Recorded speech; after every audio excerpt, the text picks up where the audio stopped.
G'day everybody, this is Steve here again from Charlie Noise Games and Collectibles, a small eBay reseller of toys, collectibles and games. I'm back after my little sort of month-long sabbatical. Busy time of year for us generally, just personally, not work or business sort of stuff related. Just lots of birthdays and holidays and whatnot. Anyway, finally jumped back on. I've been sort of making plans to get back on to revisit our little $100 investment kind of video series that we've been doing, and was sort of gearing up to admit that no sales had been made and to further readjust down the prices when lo and behold, one of our things did sell. I'll just jump over to desktop here. Here we go. So surprising nobody. This was Auron was the first one to go. Didn't require any further sort of downshifting in price. Sold for 165 Australian dollars plus postage. And then after eBay has taken their little pound of flesh, our total order earnings came out at $159.04. Now I've already packaged that up and sent it away. I did that today.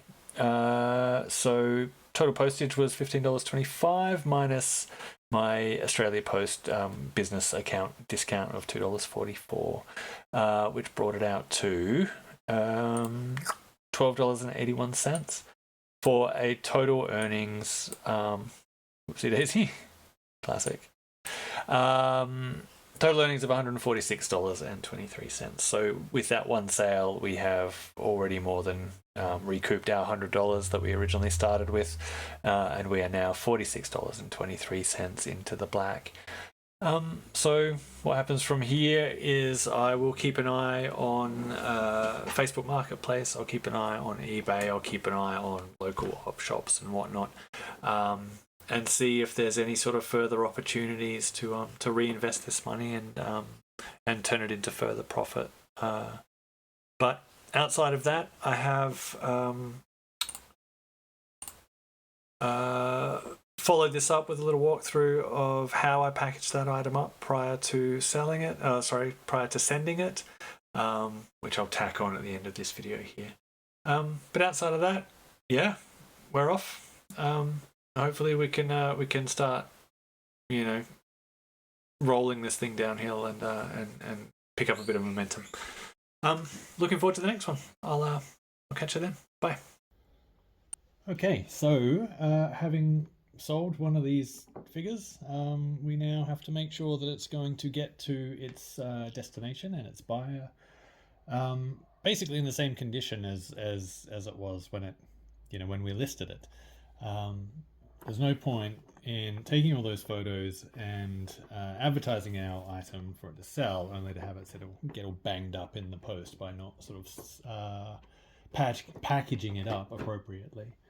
So I'm just going to do a quick little video now about how I like to package my items.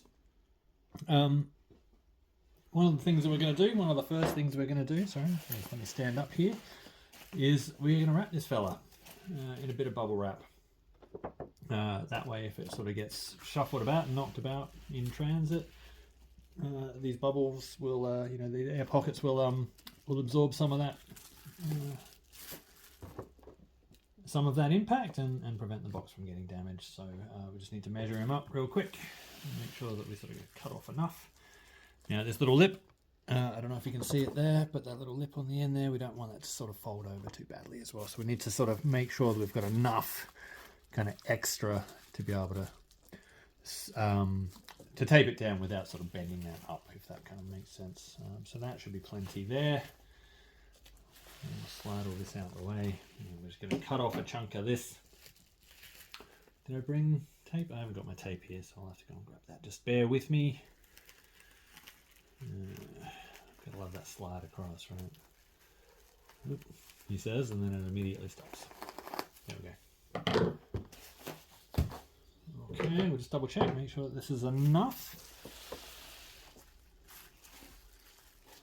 And that is plenty. So just give me a second, I'll just grab my sticky tape.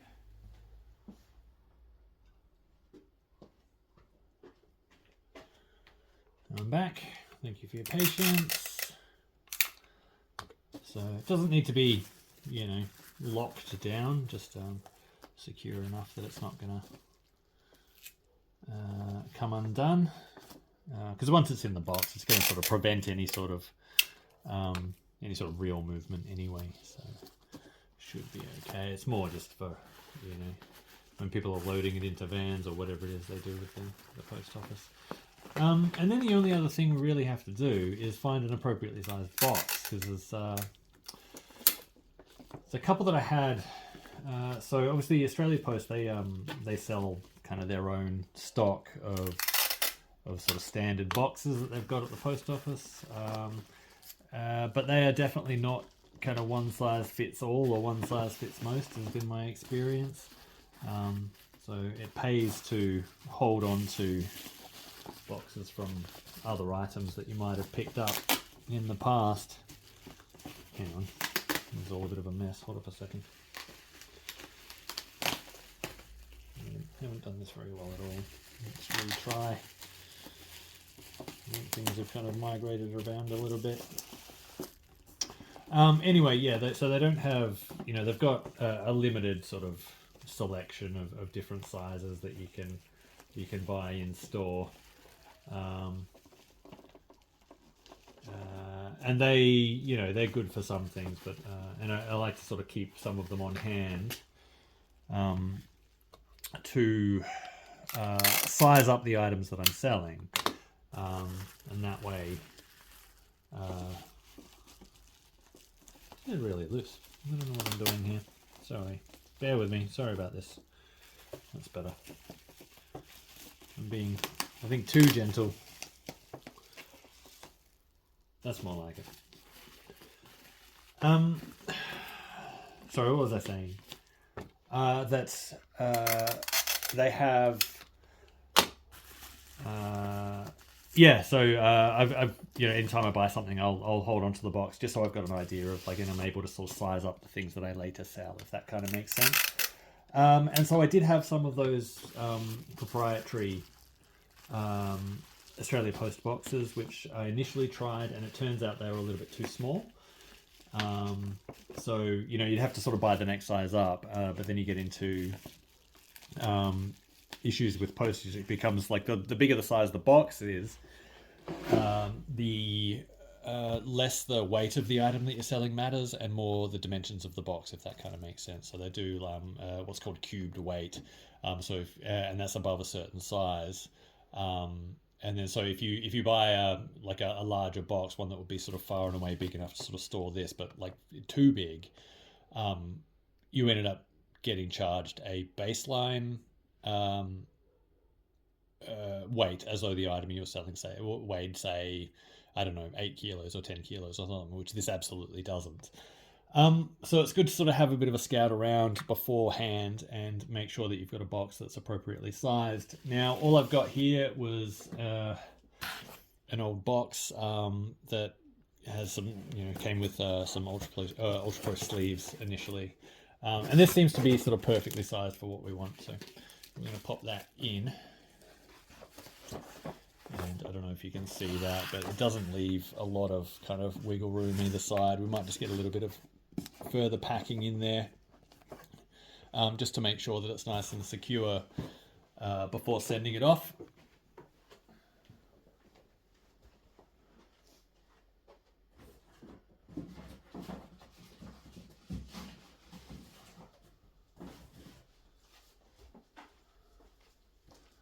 Again, I haven't really sort of come into this very well prepared. This stuff, perfect for it. Just get rolls of it at Kmart for, you know, a couple of bucks. It's sort of inexpensive, but it does a really good job of sort of packing, and the fact that it sort of honeycombs like this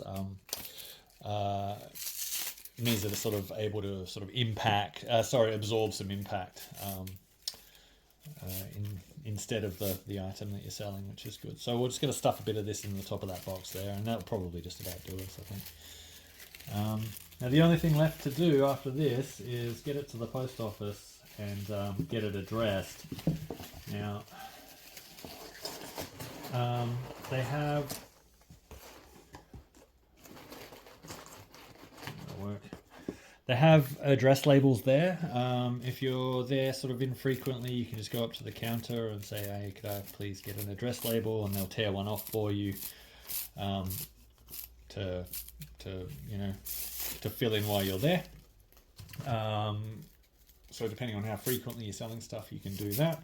But I'm probably at a point now where I need to provide my own, and they do sell those there. I think they're about $6 for 40, $6 Australian for 40 of those slips. So I need to go and get some of those too, because I'm out of them. And then that is pretty much it. If I'm using the post office's proprietary boxes and I'm there and the item sort of fits snugly enough, I'll take a photo of it within the box, just for a bit of aftercare.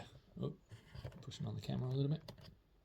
Just for a little bit of aftercare, I can message the buyer later and sort of show the item within the box. I can show the addressed box label and the fact that I've paid for it, and then it's ready to go. And I like to do that just as a little bit of aftercare on my purchase, on people that have bought from me, sort of unbidden, send them a message to say thanks for your purchase, basically, and then provide a couple of photos of, the safely packaged item and the addressed box with the correct address. It gives them peace of mind that I've done, right by them in packaging it properly and then sending it. And then also, if there's any sort of delay in arrival or, say the item doesn't arrive for whatever reason. Now, with boxed items, it's less of an issue because it comes with tracking. But if you're sending just an envelope, at least you've provided evidence that you sent it and that you've given them the correct address. And then anything beyond that is sort of out of your control, if that kind of makes sense. It doesn't make you like you look like you've done your job as a seller, and then the post office has stuffed up, and so that's not your fault. And if that person wanted to buy from you again, they would feel comfortable knowing that that you've done everything you can to get that item to them. Having said all that, I've sold thousands of items in my time on eBay, and only the tiniest proportion of items that I've sent through Australia Post have not reached their target. Everything tracked has made it. Every now and then something will take a bit of a detour to the wrong city or whatever, but my experience with Australia Post when things have arrived late has always been very, very positive. You speak to an actual human on the phone when you ring up, or they will call you back once they've done a bit of research as to what's happened, and then give you an updated estimate on what time or what date that item is due to arrive. And they've always been very, very good and always been very, very professional.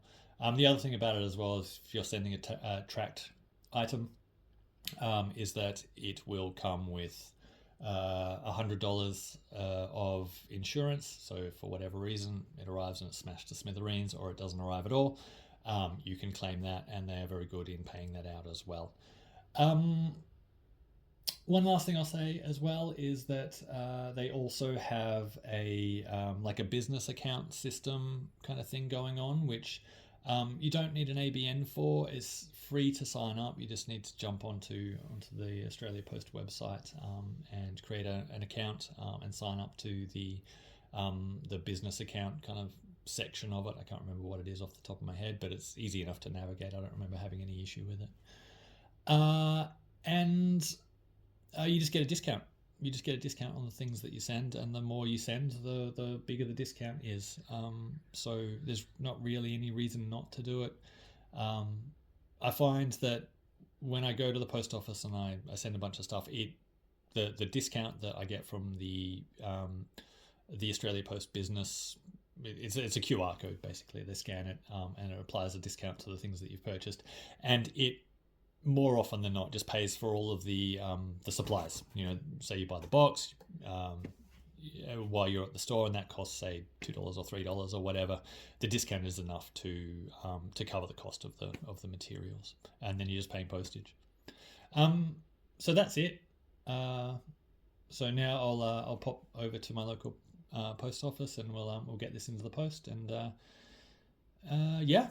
And then I guess next time I'll see you will be if I make another sale on one of those other items, or if I find a new prospective interesting purchase on Marketplace or anywhere else. I'll bring you guys along with me and we'll have a look at it together.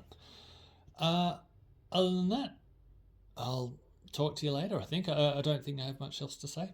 All right, well, you guys take it easy, and I'll see you on the next one. Bye-bye.